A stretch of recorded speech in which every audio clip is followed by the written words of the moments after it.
My name is Asif, and I'm representing Poly Fertilizer as this website. We are also part of the Fertilizer Association. Poly Fertilizer is the largest manufacturer of fertilizer in Pakistan. We have a quite large share of market, and we have been working very innovatively over the years to improve the plant efficiencies and to reduce the emissions. Poly Fertilizer is also pioneering putting up one of its kind first green power plant in Pakistan in the province of Sindh. We also are part of the solar policy in collaboration with EDB. And we are also working on product portfolio, as producer mentioned, that secretary urea and neem coated urea we are also introducing the market. And with respect to the challenges in future, I would say that the foremost challenge towards Pakistan urbanization and bigger cities is air pollution. And it's very encouraging that the government is working on the policy. And we have to work on shifting the internal combustion engines to EV. And the second most important challenge is the waste management. As FFC, we have also been working with different companies to recycle the waste and put up some ideas, including waste recycling, waste to energy plants. And I think industry has to work in close collaboration with the government to shape up the policies that are more sustainable, environmental friendly towards the greater good. That's it from my side. Thank you very much. Very well. You see the large conglomerates in Pakistan's economy, if they can manage greening with better trade-offs, I would say, not very negative trade-offs. Trade-offs do have costs. If one can manage them in medium to long term, that would be a great development in Pakistan economy. Ji, Manu. Thank you, first of all, SPRC, for inviting us here. I'm from Pakistan Institute of Development Economics. I'm joined with Dr. Usman. PIDE is a think tank actually facilitating the government departments and specifically the Planning Commission in terms of giving certain policy inputs. So our job in this regard is kind of very overarching, but I'll mention some of the works which are very relevant to this forum as well. Like we just completed a report, I think first of its kind, on forest economy all across Pakistan. Then we have also produced a report on intergenerational transfers, because from a greening perspective, that is something which is the ultimate goal.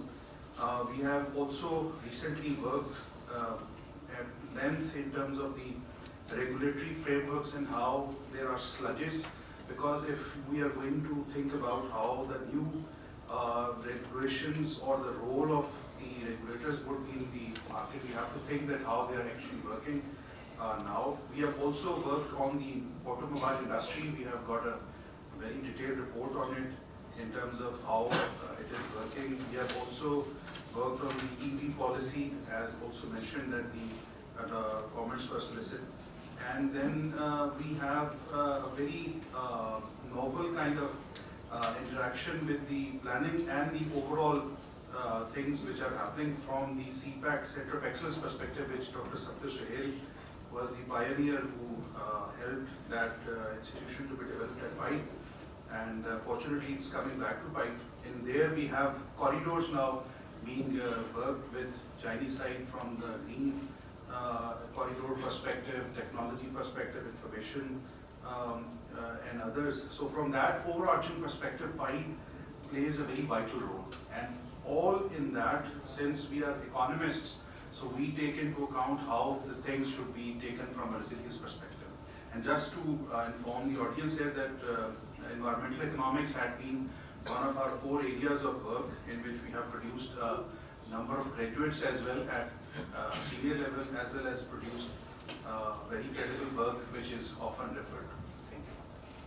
Excellent. Thank you very much, Mahmood. I'm so happy that you are here. Everybody knows that it's one of the oldest think tank, despite being in public sector, very effective one also. So thank you very much for sharing the details of the work being done there, Abid. Saeed Khan. I am associated with Punjab University, LUMS and SPRC. As an economist, my areas of interest include demand-driven growth models, as well as consumption patterns in small urban economies. With respect to this project, I have worked on I've authored two reports, one on textile and second one on dyeing inflation. I will keep it short. Abid did mention that he is head of the Department of Business Economics in Punjab University. I am an economics graduate from LUMS, and I served 6 years in Planning Commission, and I am currently Assistant Chief in Ministry of Industries. Additional Secretary already briefed about initiatives of Ministry of Industries. Thank you.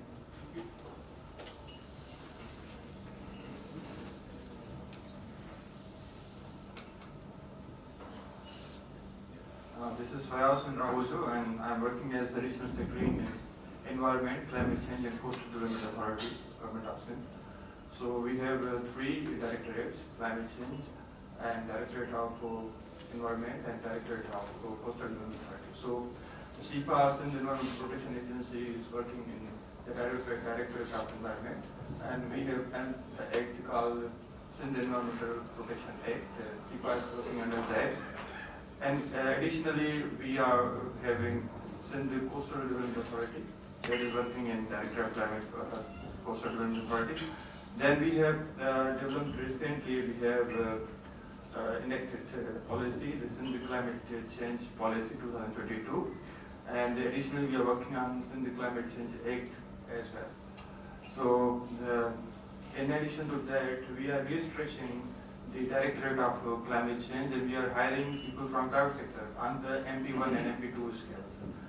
Similarly, we are also developing the carbon marketing in that department. So, according to Pakistan Climate Change Policy Authority, we have made a sectorial working group that is interconnecting all the department and government of Sindh regarding vis-a-vis climate change and all other issues. Thank you. This is the problem. Suyam, please tell us a little bit about your management initiative, because that is the flagship from Pakistan. Yes. So there is the Blue Economy, Blue Delta project. According to that, 335,000 acres of mangrove plants are being planted in Arabian Sea. And that project is also earning a lot of carbon credits in the government of Sindh, particularly Pakistan. And that is also involving having serious positive socio-economic aspects as well. So people are having tourism, they are having migrational issues. Similarly, the land is being reclaimed, and at the same time, we are having food for the sea breeds like fish and shrimps and all that. Thank you, sir. Excellent. That's a great example of a successful project linking with international financial arrangements. Thank you. Assalamualaikum. Thank you, my dear, for giving me the opportunity to speak in this August House. I am very honored. I am Mohammed Kamran. I have been serving in the Ministry of Defense Production for quite some years and have been focusing on indigenization in Pakistan. And definitely the main focus was on the small and medium enterprises. These small and medium enterprises are the engines of economic growth of Pakistan. And there is a lot of trade deficit, and there is a need to enhance our exports. And it just too surprisingly and very astonishingly, the figures which tell us there are the last chances of manufacturing industry of Pakistan done by Federal Bureau. We have 12 lakh SMEs in Pakistan. Out of this, there are only 7 small and medium enterprises. 2021 report. And once you go to TDAP, Trade Development Authority of Pakistan, whereas the large industry is only 42,000 in Pakistan. You find out there are only approximately 30 to 35,000 exporters in Pakistan. So there is a lot of gap in exports. So once this gap is not filled, so how can you expect the economy of the country to prosper? So being in the Ministry of Defence and Indigenization, I started brainstorming what is hindering us in doing these exports. So I chose this topic in my PhD and how to enhance the export of Pakistan. And I combined the two words, ecology and entrepreneurship. Combining them, it becomes ecopreneurship. And ecopreneurship, once I started studying it 3 years back, I think at that time these carbon credits, carbon markets and ESG, these buzzwords were not even heard around in the country. It is only Paris Agreement up to 2015 and 22-23 SCCP has now given compliance to large companies to comply with the ESG regulations and giving their declarations. So at that moment when I studied, it was revolving around 3 aspects which we are just talking over here. One is recycling in the manufacturing industries, one is the waste management, and the third, the main important, is the emission control. At that moment maybe I was not even aware of what emission control is, how it is measured, or what are its impacts on the economy or the small industries. But I am since I am doing research on it and I am a scholar and I am looking forward to give policy recommendations to the government on this. And I have been working on it with the industry throughout, and I am meeting the CEOs and the chief operating officers. Although the large industry is somewhat complying it voluntarily, like Nestle, like Unilever, like Shell, 25 top companies have been listed in the SCCP as well recently. But we need to focus on the startups. I just mentioned 7 lakh small and medium enterprises, and the startups, it was recently talked that we should keep simplicity, and we should, I think very well said by one of my colleagues over here, the major chunk of our SMEs did not have any knowledge on green knowledge management. They don't have knowledge, they don't know how to comply, so they will be unable to compete in the market. Once the caps of carbon credits will come in the market very soon, 2 to 3 years in the pipeline. So we should immediately start focusing my policy, what I feel. I have continued research going on, and very happy to be part of this August gathering and listening, getting knowledge on it. I'm thankful, I'm hopeful we will get a good insight and give a better recommendations for the government. Good Thank you. insights, and wish you all well for your PhD. Dr. Farah.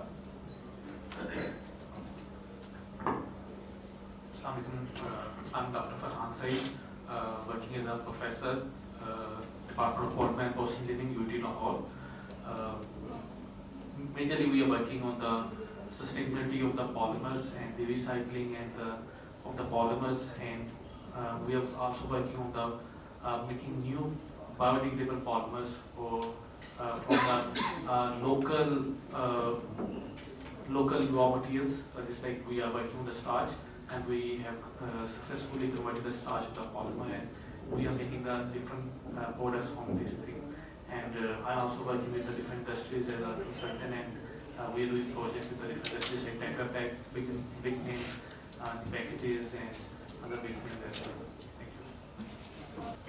Bismillahirrahmanirrahim. I'm Mohsen Khan, Assistant Director Technical, Pakistan Standard and Quality Control Authority, Federal Ministry of Science and Technology. Thank you. Thank you. Thank you. Me, I'm Asif from PSQCA. My boss is also here, but I just want to say some words. Sir, allow me, please. Yeah, go ahead. Thank you. Sir, lot of discussion and presentations since yesterday.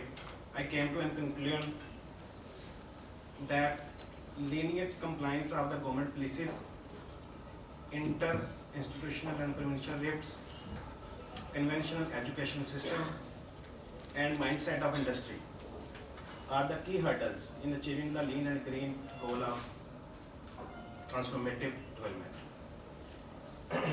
We should need to reimagine, as Sir Imad said, to cope up with these hurdles to achieve the goal.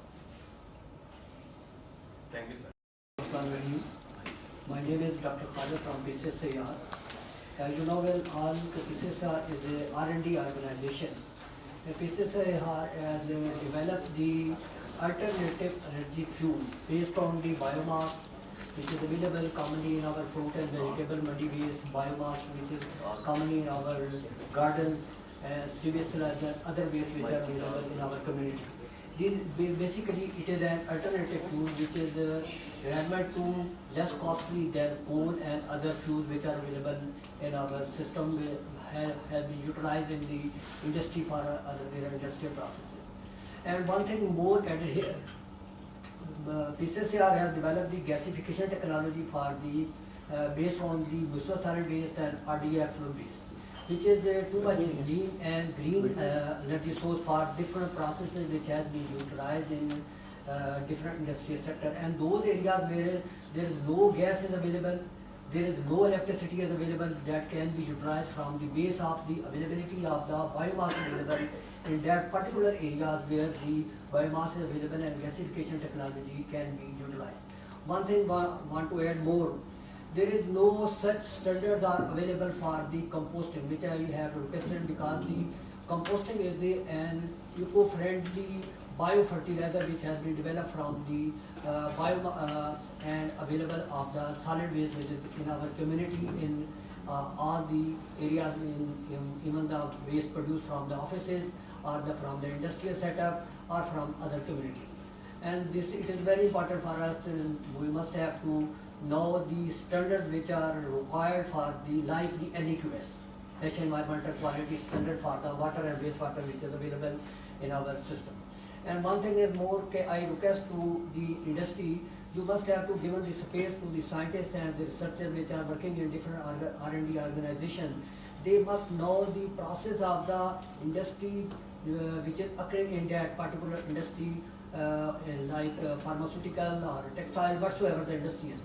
Up to that time, when they have no knowledge about the industrial system, no scientists will work properly according to that their requirement. And they utilize their so much money for the consultancy from the abroad. I think my request is, as a R&D organization person, we must have to give the space to researchers and give the question or idea or objective in this context. I hope it will be better for our nation. And one thing is more, most of the people are utilizing the RDF. My refuse dried food, most of the people know about with the name of the pellets. Okay. But one thing is that they are utilizing as such, converting into the different materials with the type of the different machines from grinding and crushing and then compressing it. And after that they get the pellets, that is called RDF as a technical name. But they have no energy, that is GCV, that is gross calorific value is less. I think PSQCA has the working already and public data is available, although you can Google it. So that's why we will formulate the pellets or RDF material that have too much energy, around about 1200 to 1300 BTU per pound. Anyway, so one thing is much more available. And secondly, one thing I want to add here with your permission, that most of the energy utilizing material, like the stove which is commonly available in our local areas, which has been utilized for different family purposes, they wasted the heat, they wasted the energy. I think PSQCA also have developed the stoves which are commonly available, can be utilized, but it is not my purview and not my R&D organization purview, so we have to launch it on commercial angle. But we have developed the technology. If you want to get any contact with us, so thank you so much. Thank you very much. This is excellent. you put up your mind.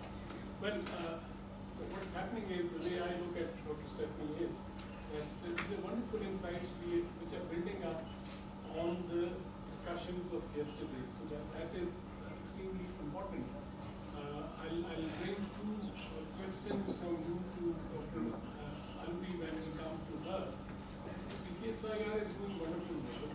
Why is it not taken up? Commercialization. You have made enzymes for the detergents, but nobody uses that. And second, his remark, which is extremely important, that the place for the scientists. Now, the way I distinguish is that we have academia, who have academicians, and then there are scientists. There could be some difference in that.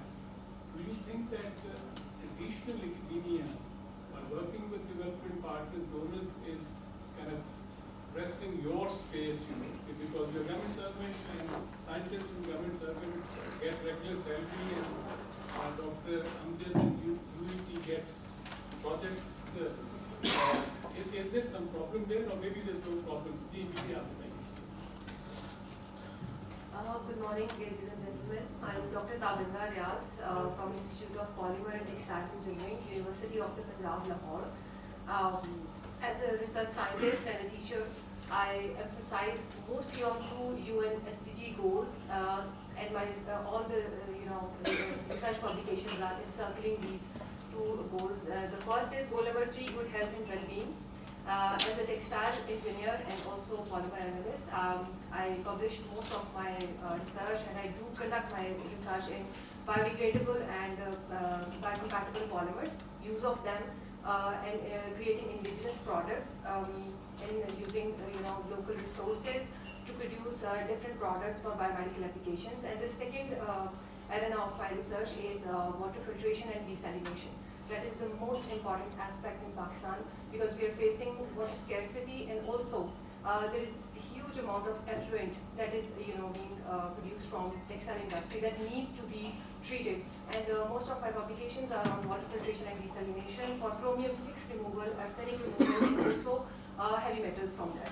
So as a research scientist, I supervise so many theses where students create those dense membranes that has the ability to filter all these toxic chemicals, metals, and such kind of byproducts from water, and to make it suitable for reuse in the industry.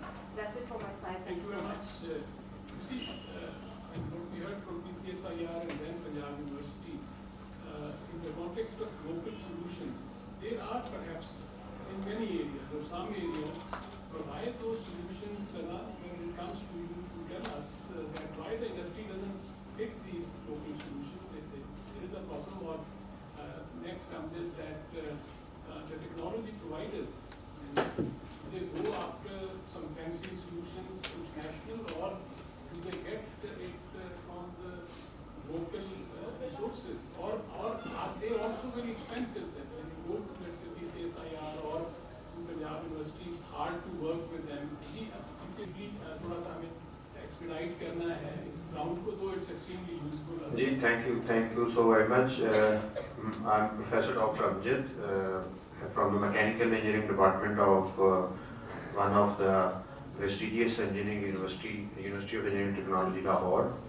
My areas of interest are related to actually green and lean production and supply chains development, and the framework development by using the holistic approach in which we need to engage the multiple stakeholders and create a balance between the trade-offs when we are developing some policies and procedures.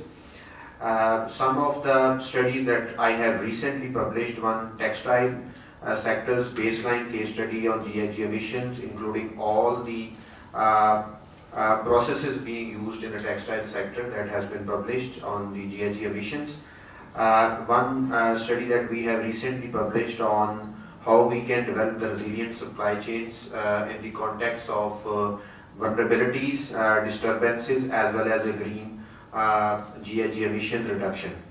Very novel Ergo Green Lean framework we have recently developed in collaboration with the University of Cambridge, UK, and Ohio University and University of Central Florida, USA.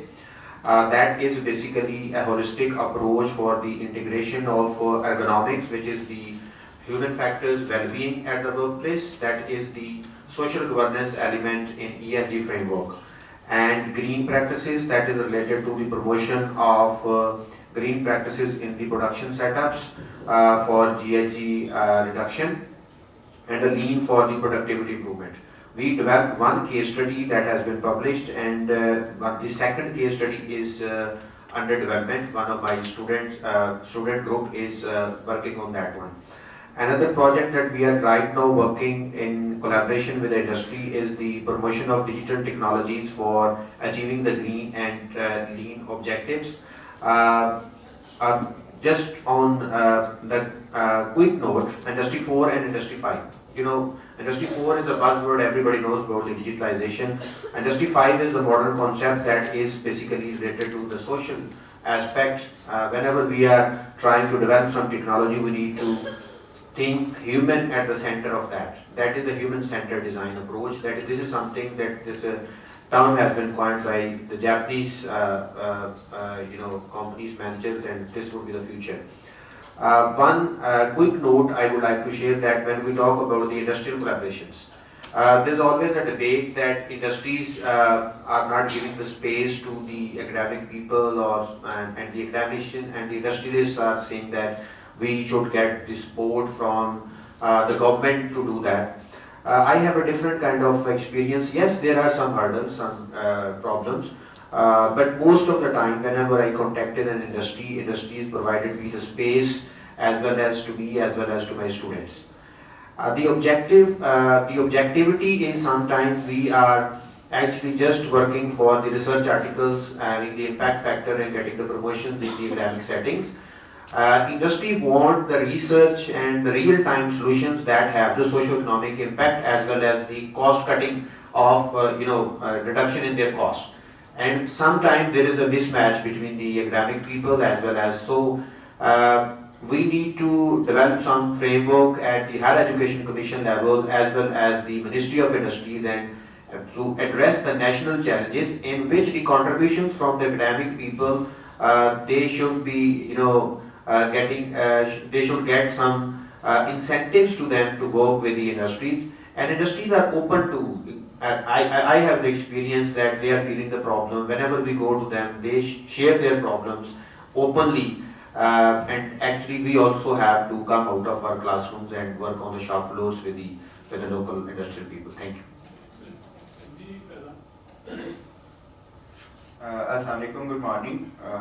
It's fortunate for me to be the part of the system, the dear respected my leaders, the government officials, the academia, and the students. I am Faizan. My name is Faizan Ahmed, and I am CEO of Faizan Group of Companies. We are manufacturers and exporters of kitchenware products in Pakistan. So, being the part of this system or the project is to support the production of and sourcing of sustainable products, and the development of the processes that are not only the part of book but is on the practical implementation on the production side. So, being as discussed earlier by Dr. Saab, that why the industry is not directly linked towards the testing phases, not directly linked towards the academia, and why the implementers are not totally linked towards the industry itself. As highlighted the point by my respected teacher, that some things has to be implemented on pilot phase and being the part of the system. For example, if we take example of this glass, if I do not know the process of manufacturing, the current process of manufacturing of this glass, we cannot improve any part of it. To learn the process is part one, and to implement the pilot phase of the policies that have been in line with the current practices is the second part. So being the part being in line towards these two processes, we have to create some of the policies that are not directly towards in the creation of only bookish phase, but towards the implementation that is normally in the phase of the production and the processes. I would like to add one more point in the process implementation phase is that the working or labor class is in link with the all technologies and the working process.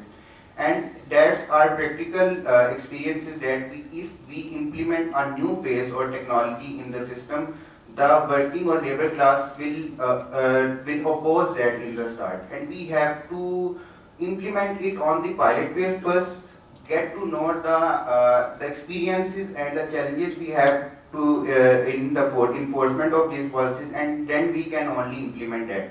As discussed by the Secretary Ministry of Industries and Production, that the current EU policies will directly hit the recycling industry, as mentioned by the dear researcher that majority of industries are SMEs in Pakistan. And these SMEs are quite vulnerable to these policies if they are implemented sooner or later in the coming phases. So it's important that the academia, that the policy makers and the leaders in these space could quite contact the industry, get them in line towards the processes or the improvements being in the current setup. One more thing to add is if we take the policies from the international market and only implement that directly towards the Pakistani market, will not work out. Reason being the scenarios, the situations, the production processes, the technology or the system we are handling here is quite different and far away from the technologies the world is handling. So the criteria I would like to consider here is that you have to modify the policies as per the conditions of Pakistan and the technologies we are currently following here.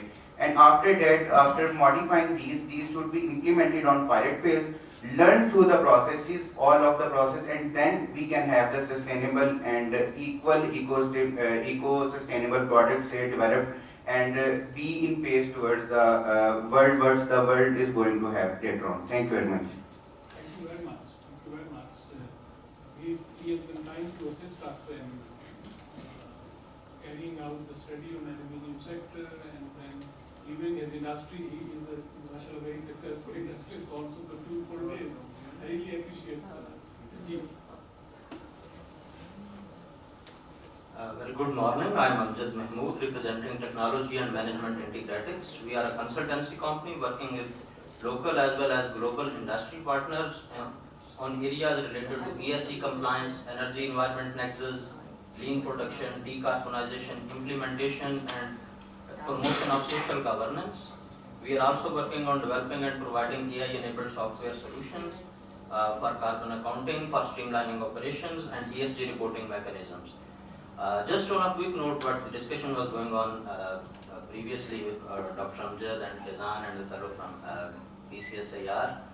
A personal experience, I was working with steel industry, a big name in steel.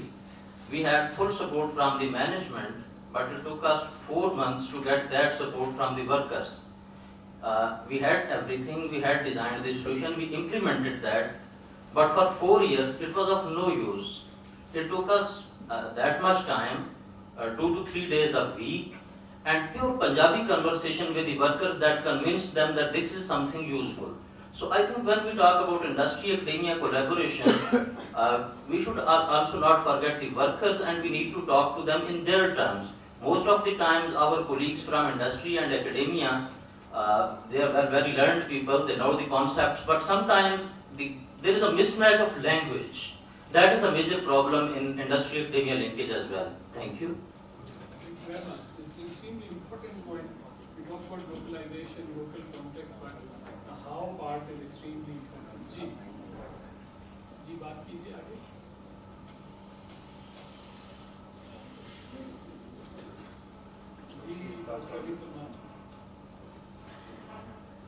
Okay.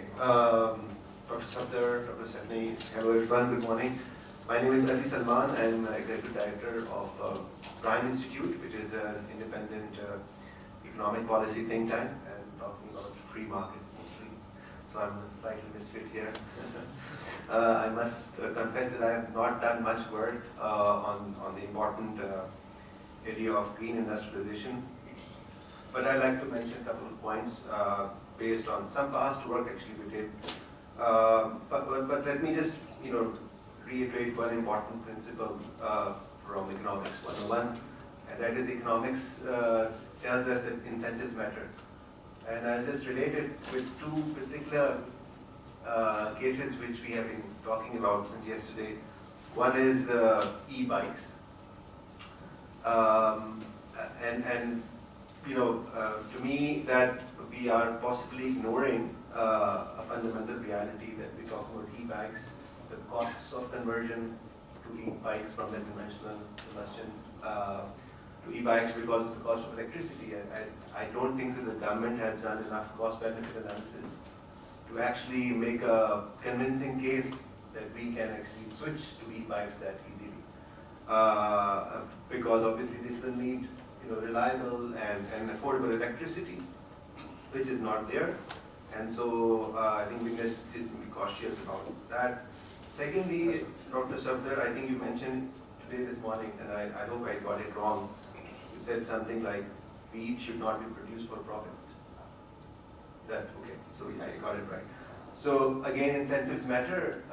If we follow that logic, farmers will stop producing wheat. I don't know if you want to go as hungry or what. I hope that you don't mean to do that. So incentives matter for consumers, for producers. So whenever we talk about environmental sustainability, of course, we have to remember that. Some years ago, Prime Institute published a report on privatization of environmentally critical spaces, talking about urban forests. It was 2018, and didn't know that that study might have helped actually more government spaces through the private forest which CDA created in Islamabad.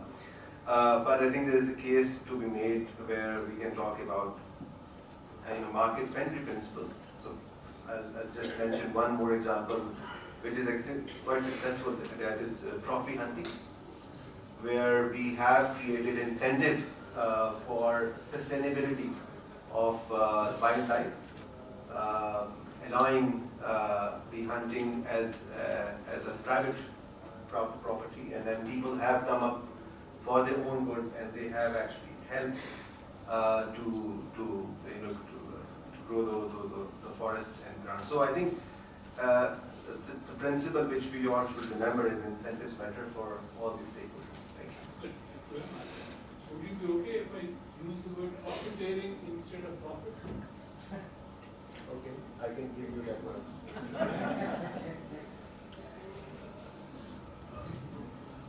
Bismillahirrahmanirrahim. Assalamu alaikum and good morning. I am Taufique, Abbasi, representing Pakistan Standard and Quality Control Authority. First of all, I am very thankful to Social Protection Resource Center and UNSTAD for inviting us here to have development of consensus regarding experts from all walks of life. That those who are concerned with the processes, production, and consumption, and regarding the green initiative for industrialization, unless we all are having consensus from very beginning, from production processes, from raw material to the end product to the consumption, it's not possible that that aim is to be achieved. Pakistan Standard Quality Control Authority is the sole national standard body that is working not only here in Pakistan for standardization, but also it represents on international forums and at international level.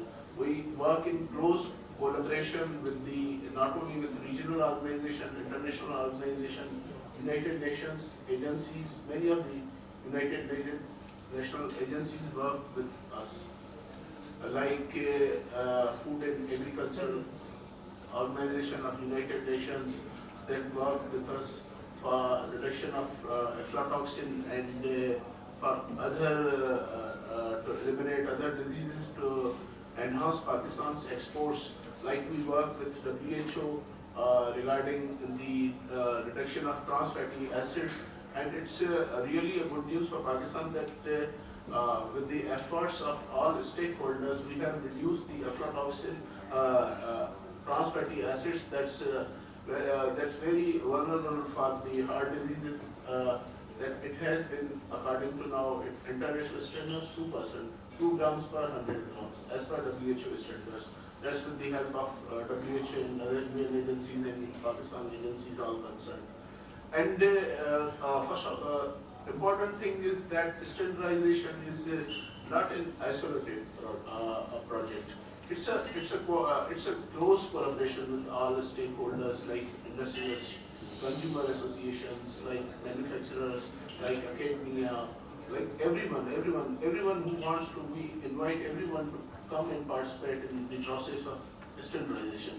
And that standardization is based on the international standards like ISO, IEC, OIML, like regional standards developed by like SAC, SASO, or by the Islamic countries and other UN agencies. We work on that, and on the basis of those, we develop standards or adopt standards according to our own conditions. We involve all the scientists, all the academia, all the professors from everywhere. We welcome everyone to come and have standardization.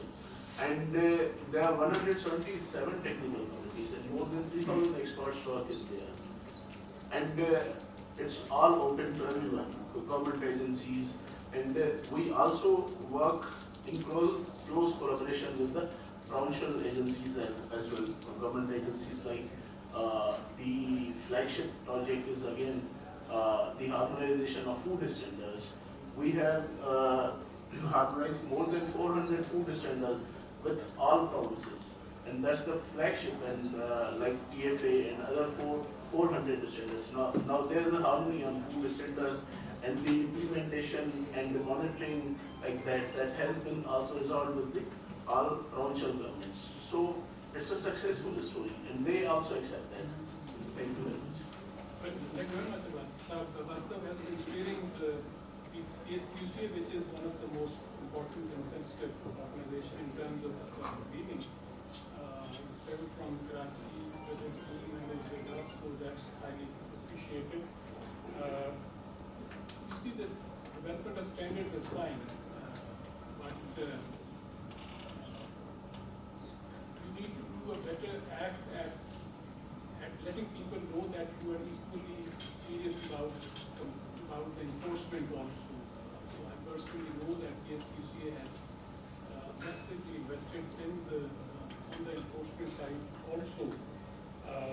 But you see the problem that we have, the back and forth between standards and compliances is conceptually creating a big time problem. We take standard also as a compliance requirement which is imposed from outside, which does not let us replace the production processes according to the standard. We also, when somebody suggests that follow the standard, we think an external constraint has been, and we start asking for money. That if you don't need to adhere to a standard, you don't think about your own profits which will come eventually, but we want to be subsidized even to practice standards. Now that's what our commercial practice, and that's where the real problem is. Environmental compliances are generally compliances, and there should be negative incentives. So that's Pakistani business want standard also to be made into a kind of something for which you have to be penalized. That would be odd, but perhaps that's where we're heading. Thank you very much, Abbasi, for being here, and PCSIR.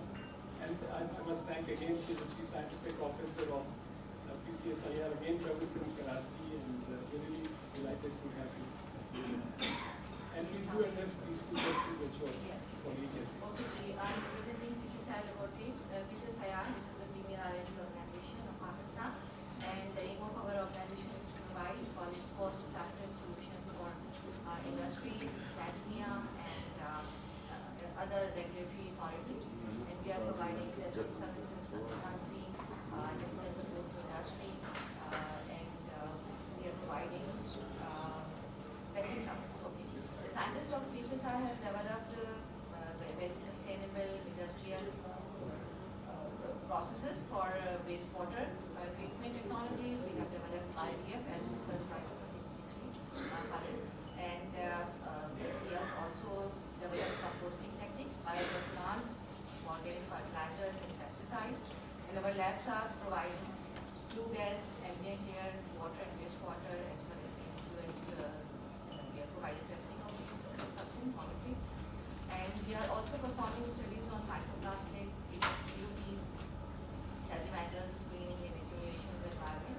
Our labs are ISO 17025 package. And continuing to the discussion, because they have a very valid point why our industries are not confident to work with academia and research organizations. In fact, our research is a bit primitive type. We are not in close contact with the industry. And recently we have shifted our focus, and we are not doing the research on our labs. Now we are traveling to the industry and taking their problems. But the gap, the confidence gap that has built over the years, over the decade, is not filling within few days or few months. It requires confidence building between the industry and the organization. We have a label of government organization. Whenever we try to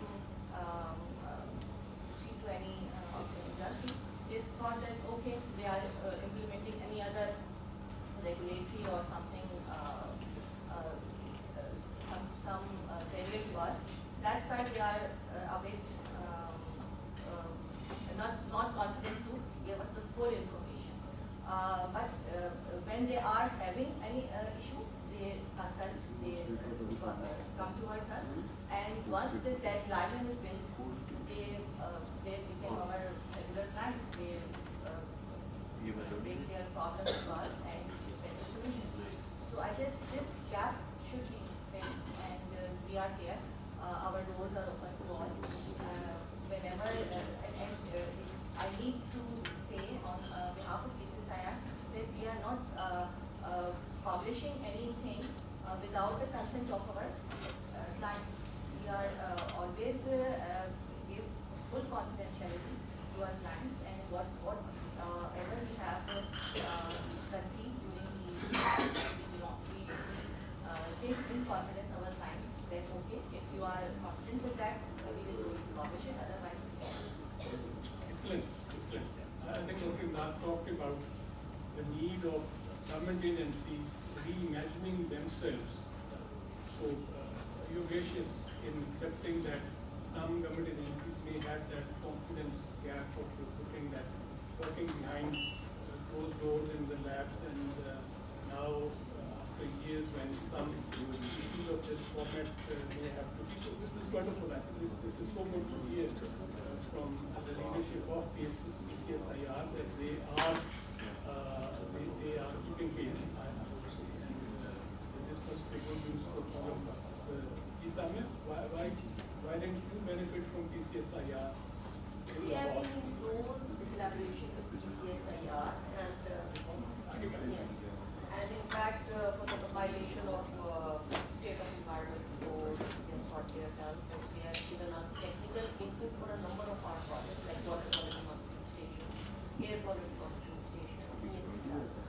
So I'm Samia Saeed from Pakistan Administrative Service. I'm a career civil servant, and currently I'm heading a World Bank funded program in Punjab Green Development Program. It was conceived in 2018, and this is the last year of the program's gestation. And I'll be quick, we have a number of initiatives that have been undertaken, and they are in the final stages of completion. But I'll stick to the ones relevant to industry. First of all, under the program, we have developed environmental quality standards for air, wastewater, and noise for 16 most polluting industrial sectors. to begin with. I mean, we are going to expand on that later, but currently we have developed for 16 sectors. Then, under the program, we have developed plastic management strategy. One of the sectors that you have covered in this research is plastics. So plastic management strategy, and also we have developed single-use plastics in consumption and production regulations. So we are bringing a very comprehensive regime for registration of plastic producers, research, R&D for sustainable alternatives, recovery facilities, as well as recycling facilities, and R&D with equity. We are inviting proposals from the plastic producers, etc., for developing sustainable alternatives, also phasing out of single-use plastics gradually. We have also offered loan under the program to industry for piloting RECP technologies. They have like about 73 loans have been dispersed, and then 585 micro enterprises have also been given loans for small green initiatives. We have developed for the first time, I mean, under PIPA Act, Punjab Environment Protection Act, the EPA is mandated to develop environment report. But so far, the last 26 years, that has not been done. But for the first time under the program, we gave a diagnosis of where Punjab is in terms of soil pollution, air pollution, water pollution, effectiveness of the wastewater facilities installed by industries, also waste management facilities, municipal waste management facilities. Also then in 2023, we added a few chapters on, additional chapters on climate change, sustainability, etc. So that has been done.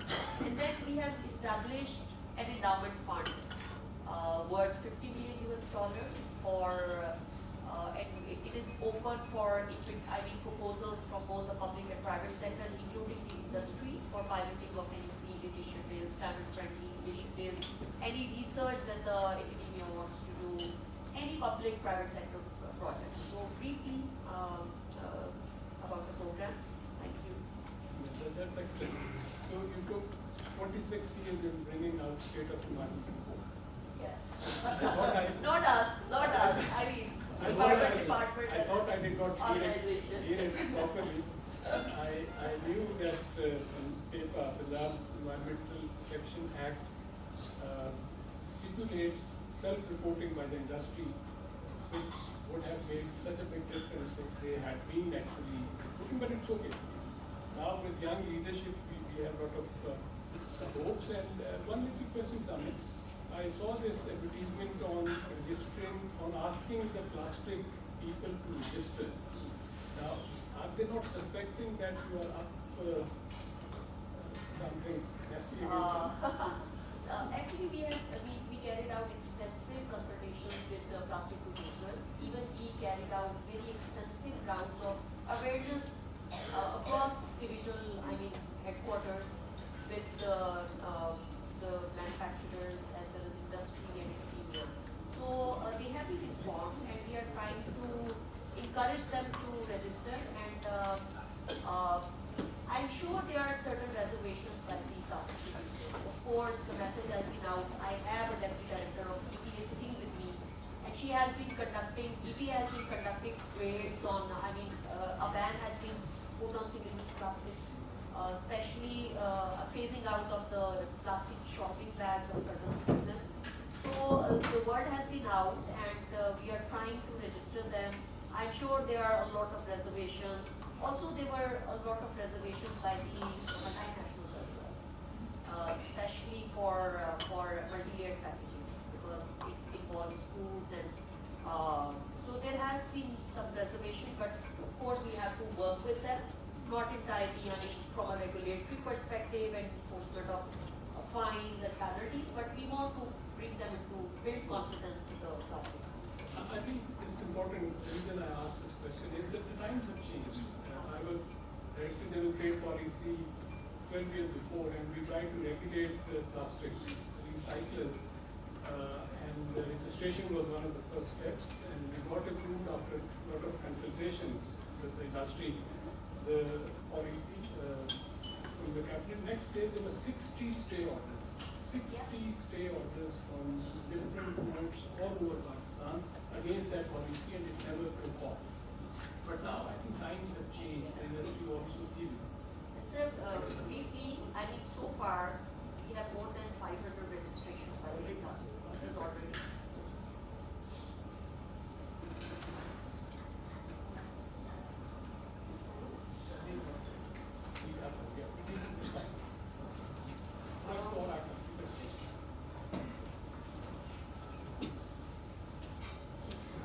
Very good morning to everyone. I'm Dr. Rabia Naseem, and I am Deputy Director of Environment Technical from PSQCA Punjab. I am fulfilling my responsibilities on different sides and on different fronts. Primarily, I'm serving as a field officer, like district officer, based in Atta. And as Ms. Samia said, that there are different policies thanks to Ms. Samia's department that they have developed for us. And we are working on the implementation of these policies and rules and regulations. Focus is much more right now on the plastic, on like elimination of banned plastic or single-use plastic from the Punjab province. So I'm working actively on that on the behalf of the PSQCA Punjab, and then we have different other subjects like we are working on the emission control from the industries, from other different units. We are involved in the process of approval of different projects at the district level or at the DBNL level or at the provincial level as well, whatever the requirement of the project is. And we are taking actually the enforcement. As a district officer, I'm focusing more on the enforcement and implementation of the policies as per the provision of our rules and regulations. Next, as I'm sitting here on the behalf of PSQCA Punjab, I'm a representative of PSQCA Punjab in different such forums, particularly in this vicinity, Islamabad, our city, that are focusing on the climate change and different initiatives related to, green industrialization and such. So basically, I am here to represent the opinion of Honorable Secretary, Environment Protection and Climate Change Department, and also the Honorable Director General PSQCA Punjab, that we should go beyond now from the enforcement, and we shouldn't follow the traditional approaches, but rather be more practical, modern, as well as the green approaches, which is actually the need of time. So as a part of PSQCA Punjab, and I have been tasked with to collaborate with the universities on this subject to share their research with us. Different researches, I approached them on different subjects of our interest or the environmental problems that Punjab is facing. So I approached different universities and with the intention of collaborating with them so that they can share their research with us, and we can put that research into mainstream, and then from pilot scale to that applied phase. So the prime example of that is actually the installation of smoke tower in Lahore. That was with the cooperation of Nast University. So that project that was first just limited to the lab scale, it was designed to that pilot scale.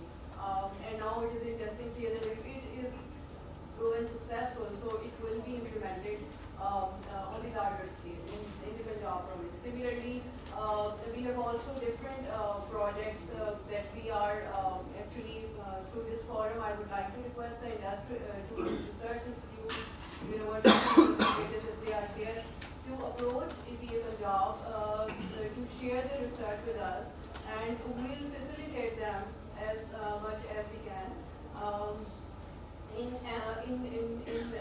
implementing their research in the actual environment. We may provide them the volunteer, even the units, industry units, for the testing purpose or for the testing of the technology they have developed in their institutes. So we are very much looking forward to that as well. I think similarly from the work that we are doing on the plastics, we are actively working on eliminating the single-use plastics or banned plastics. But at the same time, because we, as a field officer, I'm in very much close interaction with the people who are business, community who is dealing with the plastic, who are actually the producers or distributors or the sellers. So I'm in close, connection with them. So I hear the concern of those people as well, because although we are saying that they should market plastic over a certain thickness, like greater than 75 micron. But according to them, it is adding to their, investment and prices. It is adding to common people. They are unable to afford it, might be because according to them, it is costly. We can't buy it, and even production process it for the producers. It is beneficial because it can be recycled. But at the user side or the small distributors and sellers, they say that it is adding to overprice. So here through this forum, I would like to request the industrialists, the academicians who are the representative of universities, research institutes, that please suggest us the alternatives which are cost effective but as well as environmental friendly. So this is the goal from my side. Excellent, excellent. Thank you very much. Actually, the DG Imran was on the way from Lahore to Islamabad when he was called back by the Chief Minister, and told me that EPA, Environmental Protection Agency, which is one of the most important implementation agency, is going to create an EPA force. I think the government is fully aware of the enforcement issues, and I'm glad that he asked you to present. One key question which you kindly quickly answer. How hard is it to enforce all this at the district level? You see, many people accuse that all this greening thing is a fashionable city, urban topic, and our districts are what they are, and that's it. Informal economy, political economy of the rural areas, etc. It's really a very, it's a bumpy road. In fact, it's very hard to convince the people that because they have nothing to do with the policies and rules. Actually, for them, their earning factor, for them, financial resources is a major concern. So it is not easier to enforce because there is a resistance. They somehow they want us to give us if they want us to suggest them the cheapest alternatives as well. Like they ask us that if you are here to enforce certain rules and regulations, and why are you adding up to our cost? Okay, why should we pay more than we are paying already? So there is resistance, there is less acceptability as well. So we are working on that. As I mentioned earlier, that our focus is very much on the research and development and collaborations with the universities, because we don't want to bother our public or common people especially. We want that our rules and regulations are also environmental friendly.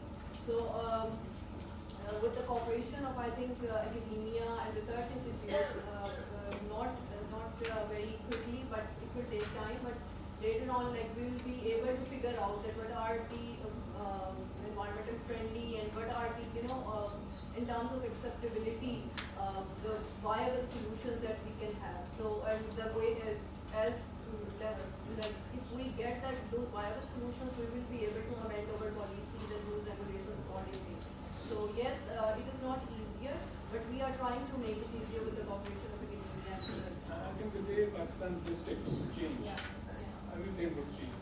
That's really at the heart of it. And bravo for the work and compliment for the work. Maria is our guest from Geneva. I'd like to introduce very briefly yourself and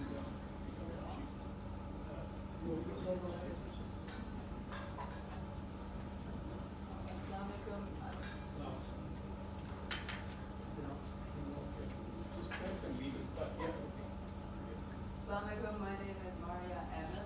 I work in UNCTAD division for globalization and development strategy. I work with Secetary on implementing this project.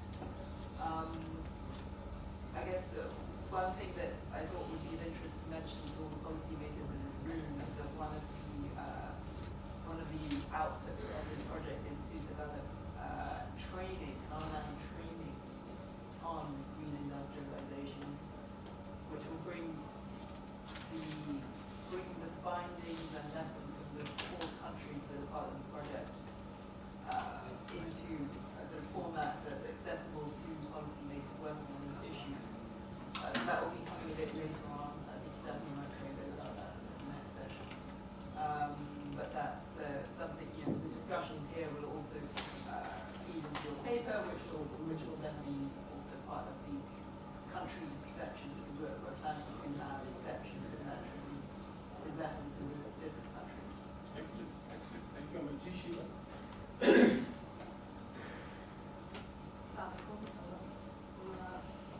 Assalamualaikum, my name is Shiva. I am from NAST. I teach climate change and I do projects on climate change and clean energy. So we all are sitting here, we all know that sustainable manufacturing reduces resource consumption, minimize waste, promote responsible resource management, and it will also promote industrial symbiosis process. So I would like to put forward a few questions to the worthy experts sitting here. First of all, most of you discussed about the EV policy which the government of Pakistan has been formulated. So we do know that it will release carbon dioxide, it will increase greenhouse gas emissions, they will not be reduced. What about the lithium and nickel combustion which will happen because of the EV? Have the government thought about that? And then it has, the batteries have limited lifespan, and then the electric waste which is being caused by the EV vehicles, that is not easy to get rid of. So it will increase our e-wastage. Then it's an expensive car and it will not be affordable by average consumer of Pakistan. Third, what is the government thinking of producing electricity for the electric charging stations? Because on average, one car consumes almost 10 to 11 electricity of air conditioners. So how is the government going to produce that much of electricity for charging these electric vehicles? Second question is that we are talking about green industrialization, but what incentive is the government of Pakistan going to give to the small-scale industrialists? For instance, cottage industry. So there we see there is lack of inclusiveness. They are not in compliance with the environmental and occupational hazards. So how are they going to be part of this inclusive program? Thirdly, we are talking about green industrialization, making the economy green. But have the government thought about the population which is still dependent on the wood fuel consumption and they are causing deforestation? What is the government proposing for those people? How will we have around 20% of poverty in Pakistan? How is the government going to ensure that those poor people will be able to afford this green energy efficiency stoves that we are talking about? Another question. We also talk about carbon markets and carbon credits. I feel that it's a license to kill. We are giving the industrialized nations a license to pollute more and more. However, the initial essence of this formula was to make the more industrialists pay the price of heavy combustion of GHG emissions, but that is not taking place because of the weak compliance. So I guess it's a license to kill which we are giving to the developed world. Thank you. Excellent, Shiva. For this very strong comment, and it's very encouraging in the sense that our opinion, particularly the youth leadership of the Union, is critical enough of the policies which are launched with fanfare, with media power, and backed by huge resources, but somebody needs to ask about the costs of transition. Is it going to be a transition for the sake of transition, producing in the process new subsidy princes in the country, let's say? What is the dynamics of the trade-offs? Thank you very much for identifying some of the major challenges when it comes to the design of the whole project. On the supply side, it's so easy. We have done this very successfully in case of CNG also. That experience is not that far. So this is wonderful. Thank you, Shiva, and I'm sure that you would take this critical economy aspect of green transition with your students, and stronger voices will come to balance the discourse. I'm sure you also are not opposed to the EV policy as such. I have been involved in the formulation of finalization of that. There is a whole chapter on the disposal of batteries, e-waste. Government is trying hard, but And that's what the Secretary offered here also, that this draft EV policy could be shared with all of you and you come up with robust solutions. Saying no also is a solution. If you really can demonstrate that this solution is not a solution, so that possibility is there. By and large, it is considered that this should be better for the country. So that is the thing. But thank you very much. We have hardly 3 minutes before we go for a short tea break. And but I must say that our second session, the groundwork has been laid down. It could be quick because we already have so much coming on the table that it would be easier for us to explain the green policy, green industrialization policy framework and the sectoral strategy that we're talking about. My name is Asif. I'm from Project Private Company. Our core business is basically manufacturing and sales of fertilizer. We offer environmentally friendly practices at our plants through emission control and recycling of waste. We have field force at field level. We have highly qualified agriculture experts who interact with the farmers at macro as well as micro level through seminars, farmer meetings, group discussions, and even a demonstration of field plots. During our interaction with the farmers, our experts guide the farmers in how to get optimum yield from the available resources. We also extend soil sampling and a water sampling facility to our farmers. Through the analysis of our soil reports, soil sampling results report, we inform the farmers that which unit of the fertilizer is necessary for the crop.